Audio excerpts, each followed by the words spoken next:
नमस्कार. आपल्या देशामध्ये संविधानावरती चालणारी लोकशाही धोक्यात आलेली नाही असं अजूनही ज्या लोकांना वाटतं त्यांच्या बुद्धीची आता कीव करावीशी वाटते. अशा लोकांनी आपला मेंदू, कान, डोळे वगैरे सगळे अवयव वापरणं पूर्ण बंद केलेलं असावं असं आता वाटू लागलं आहे. लोकशाही संपुष्टात आली असती तर तुम्ही कसे काय मोकळेपणाने बोलू शकला असतात असा प्रश्न माझ्यासारख्याला विचारणाऱ्यांच्या हे लक्षात येत नाही की आमचीसुद्धा मुस्कटदाबी कधीही होऊ शकते. तसे प्रयत्न अगदी वरपासून खालपर्यंत सुरू आहेतच. त्याशिवाय केंद्र आणि राज्यातील सत्ताधाऱ्यांच्या अंधभक्तांकडून, ट्रोल धाडींकडून वेगवेगळ्या प्रकारच्या धमक्या आम्हाला सुरू असतातच. परंतु त्यांना भीक न घालता जोपर्यंत शक्य आहे तोवर बोलत राहायचं.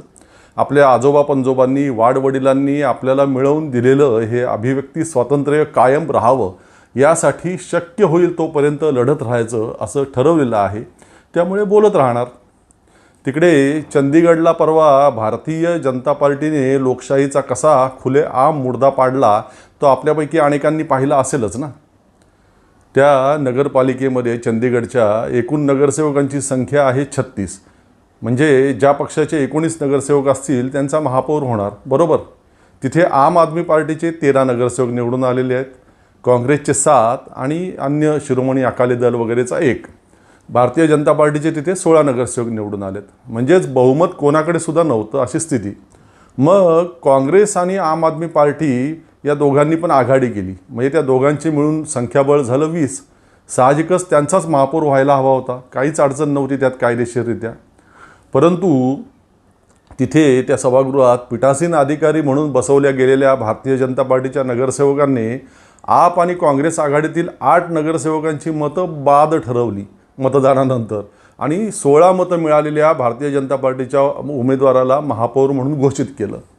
बरं, त्या पीठासीन अधिकाऱ्याने ती 8 मतं बाद ठरवण्यासाठी स्वतःच त्यांच्या मतपत्रिकांवरती पेनाने खाडाखोड केल्याचं CCTVच्या कॅमेऱ्यामध्ये कैद झालेलं आहे. ते स्पष्टपणे दिसतंय सुद्धा आहे. परंतु उपयोग नाही. ही लोकशाही आहे. आता प्रकरण कोर्टात गेलं आहे खरं, पण आपल्याकडची कनिष्ठ न्यायालयेसुद्धा आता न्याय देताना दिसत नाहीत. न्याय मिळवण्यासाठी उच्च न्यायालय आणि बऱ्याचदा सर्वोच्च न्यायालयापर्यंत धाव घ्यावी लागते सर्व संबंधितांना. कारण आता तेवढीच एक आशा काही प्रमाणामध्ये जिवंत आहे लोकांच्या दृष्टीने.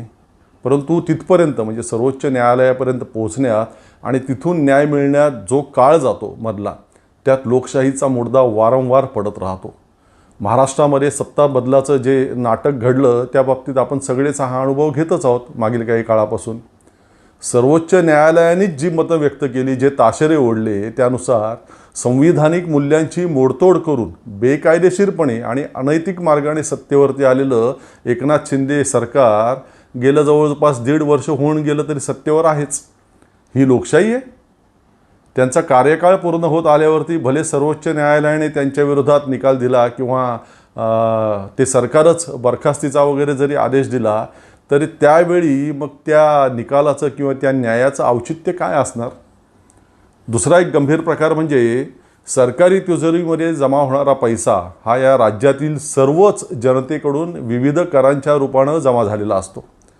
त्याचं नागरिकांच्या हिताच्या कामांसाठी, राज्याच्या हितासाठी समन्यायी पद्धतीने वाटप व्हायला हवं हा सर्वसाधारणपणे संकेत आहे.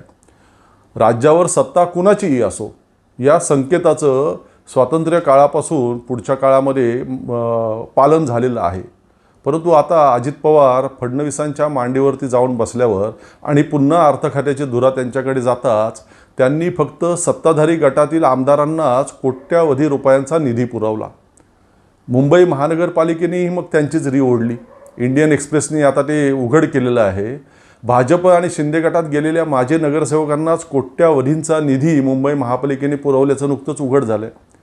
हे असं करण्यासाठी सरकारी तिजोरी म्हणजे अजित पवारांना स्वतःच्या जहागिरीतील खजिना वाटतो का? आणि मुंबई महापालिकेच्या तिजोरीतील मुंबईकरांचा पैसा हा त्या मुंबई महापालिकेच्या आयुक्तांना स्वतःच्या बापाची खाजगी मालमत्ता वाटते काय? ही लोकशाही आहे. पराभवाच्या भीतीने मागील काही काळात या एकनाथ शिंदे सरकारने राज्यामध्ये नगरपालिका, महानगरपालिका, विधानसभा आणि लोकसभेच्या पोटनिवडणुका यापैकी एक सुद्धा निवडणूक होऊन दिलेली नाही आहे कसब्याच्या निवडणुकीनंतर. आणि त्यामुळे आज राज्यात एकाही स्थानिक स्वराज्य संस्थेमध्ये, नगरपालिकेत, महापालिकेत लोकनियुक्त प्रतिनिधी नाहीत. देशाच्या स्वातंत्र्यापासून पुढच्या गेल्या 70 वर्षांमध्ये असं कधीही झालेलं नव्हतं. सगळ्या राज्याचा कारभार प्रशासकीय अधिकाऱ्यांच्या हाती. ही लोकशाही आहे? नगरसेवकांनी भ्रष्टाचार केला, काही गैरकारभार केला तर निदान त्याला 5 वर्षांनी घरी बसवण्याची आपल्याला संधी असते. आता हे सगळे सरकारी बाबू अब्जावधींचा भ्रष्टाचार करतायत. सगळा मनमानी कारभार सुरू आहे. वर मंत्रालयामध्ये बसलेले आपल्या बापांना ठराविक मलिदा पुरवायचा आणि बाकी सगळा आपण हडप करायचा, असा सगळा निरंकुश कारभार सुरू आहे.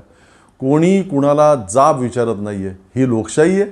देशभरातील भारतीय जनता पार्टीचे लोक आणि भाजपच्या मांडीवर जाऊन बसलेले अन्य पक्षातील लोक सगळे धुतल्या तांदळाप्रमाणे स्वच्छ आहेत. त्यांच्यामध्ये एकसुद्धा भ्रष्टाचारी नाही, एकही गैरकारभार करणारा नाही. ईडीला फक्त भारतीय जनता पार्टीच्या विरोधातील लोकच दिसतात. ही लोकशाही आहे?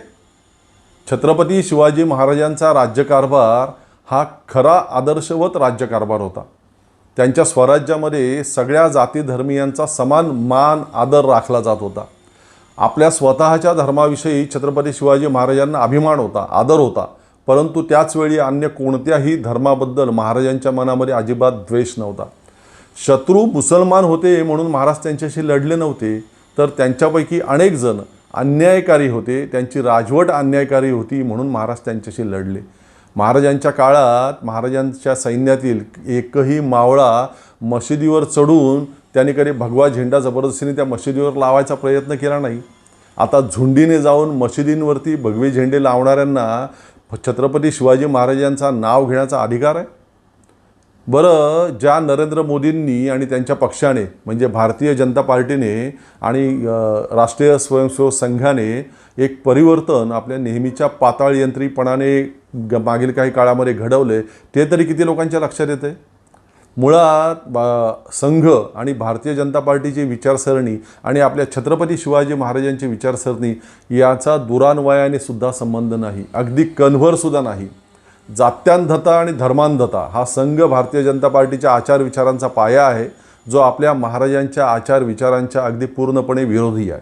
त्याशिवाय महाराजांनी आपल्या स्वराज्यातील तत्कालीन वंचित म्हणजे प्रवाहाबाहेरील जे काही जनसमुदाय होते त्या काळी त्यांना समाजाच्या मुख्य प्रवाहात आणण्यासाठी त्यांच्या हातांना काम दिलं. त्यांच्यावर आपल्या सैन्यामध्ये गडकिल्ल्यांवरती विविध जबाबदाऱ्या सोपवल्या. त्यांना आर्थिकदृष्ट्या सक्षम करण्यासाठी जे शक्य असतील त्या काळामध्ये ते प्रयत्न केले. काही नैसर्गिक आपत्ती आली, शत्रू सैन्याकडनं आक्रमण झालं आणि त्यावेळेला शेतातील पिकाची, घरादारांची नासधूस झाली तरच स्वराज्यातील सरकारी तिजोरीतून मदत व्हायची.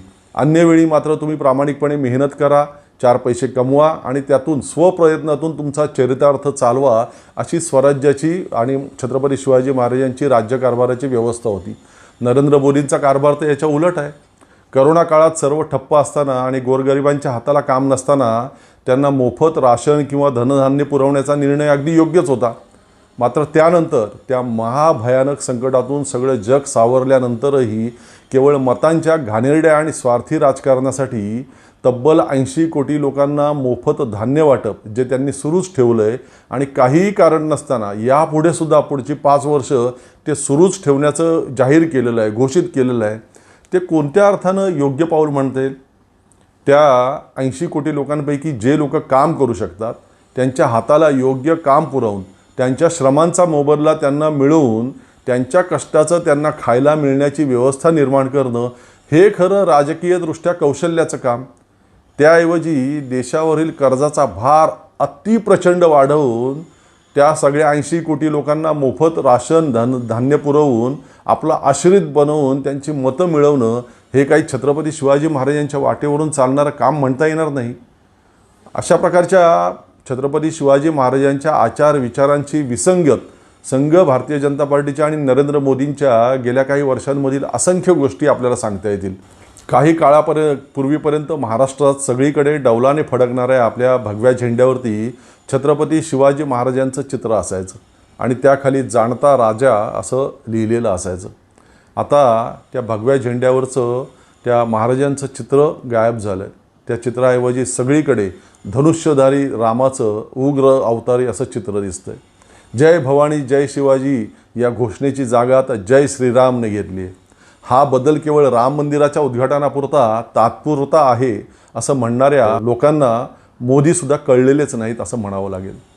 महिलांची विटंबना करणाऱ्यांना आपले महाराज चौरंगा करण्याची शिक्षा द्यायची. म्हणजे काय तर त्यांचे हातपाय छाटून टाकण्याची शिक्षा करायची. आपल्याच एका सरदाराने विजयाच्या उन्मादात परकीय सत्तेतील एका किल्लेदार महिलेवरती अत्याचार केल्याचं समजलं वृत्त महाराजांना. त्यावेळेला महाराजांनी तो आपलाच सरदार आहे म्हणून त्याची गय केली नाही, तर त्याचे डोळे फोडले, त्याला कायमचा आंधळा करून कोठडीमध्ये टाकून दिलं. मोदींनी आपल्या पक्षातील किती अत्याचारी आणि बलात्कारी लोकप्रतिनिधींवरती कारवाई केली. त्या कुस्ती महासंघाच्या अध्यक्षावरती, त्या खासदार ब्रिजभूषणवरती काही कारवाई केली, त्याला पक्षातून तरी काढलं. जिथे महिलांच्या नग्न धिंड निघाल्या आणि आजही जिथे अन्याय अत्याचार सुरूच आहेत महिलांवरती, त्या मणिपूरच्या मुख्यमंत्र्यांवरती मोदींनी काही कारवाई केली. त्या उन्नावच्या बलात्कारांवरती काही कारवाई केली. त्या बिल्किस बानोच्या बलात्काऱ्यांना कोणत्या राज्य सरकारनं जेलमधनं मुदतीआधीच लवकर सोडलं होतं. भर संसदेमध्ये विरोधी पक्षीय मुस्लिम खासदारावरती धर्मांध भाषेमध्ये त्याचा अपमान करून त्याला तुच्छ लेखणाऱ्या स्वपक्षीय आपल्या पक्षाच्या खासदारावरती मोदींनी काही कारवाई केली. उलट त्याचा सन्मान केला, त्याच्यावरती अधिक मोठी जबाबदारी दिली. आपल्या निवासस्थानापासून आणि संसदेपासून अवघ्या काही अंतरावरती हजारो शेतकरी थंडी ऊन वाऱ्या पावसात वर्षभर आंदोलन करत राहिले. त्यातले 700-800 शेतकरी तिथे मेले तरी मोदींना त्यांची यत्किंचितही दया आली नाही. आपले शिवाजी महाराज असे वागले असते? कशी काय आपल्या महाराजांची आणि मोदींची तुलना सहन करतो आपण? का आपलं रक्त खवळत नाही? आता तर उलट यात आणखीन एक संतापजनक भर पडते आहे. सातारचे छत्रपती शिवाजी महाराजांचे वारसदारच नरेंद्र मोदींना येत्या शिवजयंतीला शिवसन्मान पुरस्कार देऊन त्यांचा गौरव करतायत. हे वृत्त समजल्यापासून तर काय बोलावं हेच कळेनासं झालं आहे. ज्यांना छत्रपती शिवाजी महाराजांचे खरे विचार माहितीच झाले नाहीत, ज्यांना छत्रपती शिवाजी महाराजांच्या आयुष्याचा खरा उद्देशच कळला नाही आणि ज्यांच्या मेंदूची मशागत त्या भिडेसारख्या बोगस माणसांच्या तालमीत झालेली आहे, असे लोकच फक्त या सत्कार सोहळ्याने आनंदी होऊ शकतील. ज्यांना कॉम्रेड गोविंद पानसरेंनी सांगितलेले आपले छत्रपती शिवाजी महाराज पूर्णपणे माहिती झालेले आहेत. तात्याराव साळुंखे असोत किंवा इंद्रजित सावंत यांच्यासह मागील काही वर्षांमध्ये अनेक इतिहास संशोधकांनी परिश्रमाने आणि अभ्यासातून पुढे आणलेले छत्रपती शिवाजी महाराज ज्यांनी वाचलेले आहेत, त्यांना सातारच्या वारसदारांच्या या कृतीचं अगदी वैषम्य वाटल्याशिवाय राहणार नाही. अर्थात एक राजर्षी शाहू महाराज जर सोडले तर छत्रपती शिवाजी महाराजांचा वैचारिक वारसा अन्य कोणत्या वारसदाराने पुढे चालवला आहे हाही प्रश्नच आहे म्हणा. असो, वेगवेगळ्या विषयांची सरमिसळ झाली. आज डोक्यात काय काय सुरू असतं आणि त्यातून मग हे असं घडतं.